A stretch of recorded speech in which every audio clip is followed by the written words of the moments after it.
د ګیرو د خرولو چې کومه پیشه ده آیا دا جایز ده او که جایز نه ده؟ نو ګوره یو اصلي حجامت دی نایتوب دی.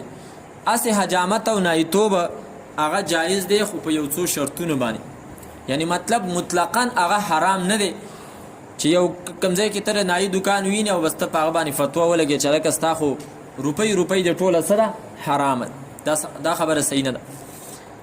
نو د دې په باره کې اول د عجمو د علماء فتوا دا وہ حجام کا کام جائز ہے بشرطے کہ اس میں ناجائز انداز سے بال نہ کاٹے جائے. دا د دارالعلوم دیوبند فتوا ده چې دا د حجامت دا پیشه چې دی نو جایز ده، خو په دې کې دوه شرط دي.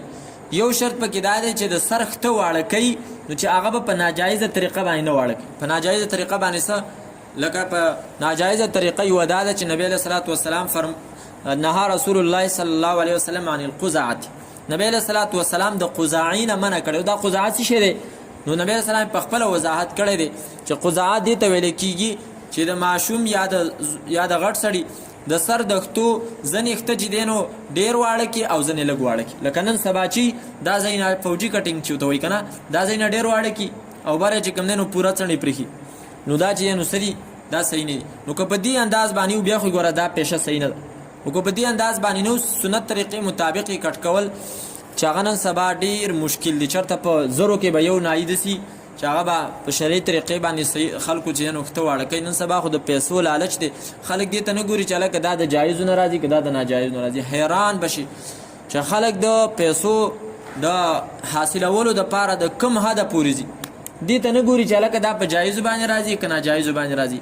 د دې دپاره خلک ډمتوب اختیاروي. ډمتوب څه شی دی؟ په یوټیوب او په دې شیونو باندې چې کوم دی نو پیسې میلاویږي. هلکه ستا ویډیو چا ډېره وکتله پیسې درته راځي. اوس د هغې دپاره چې کوم دی نو خلک څه شی ګوري؟ ډېره اکثر خلک چې نو هغه ګمراهوي، ناروا غلط شی نه د ګناه شی نه هغه به ګوري. نو دغه د ګناه شی نه چې دی نو هغه د ډمتوب دی پکې. هغه ډمتوب چې دی نو په هغې باندې مشتمل چې څومره ویډیوګانې بس هغه ورخیجوي چې ما ته پیسې راشي. نو دې ته نه ګوري چې هلکه دا حلال دی او که دا حرام دی. نو دې وجې نه فرمایي کہ اس انداز سے بال نہ کاٹے جائے اور نہ داڑھی حد شرعی سے زیادہ کاٹی جائے. حد شرعی یو موټی دی چې د دې نه چا هغه اخته ډېر کټ کول لګیري نو بیا د داسې نایي چې کومه پیشه ده دا به حرامه ده. اگر حجام ناجائز انداز سے بال کاٹے یا داڑھی شرعی حد سے کم کرے تو یہ جائز نہیں. د عرب علماء فتوا ده یحرم علی المسلم ان یحلق لحیته. مسلمان باندې حرام دي چې هغه ګیره وخري.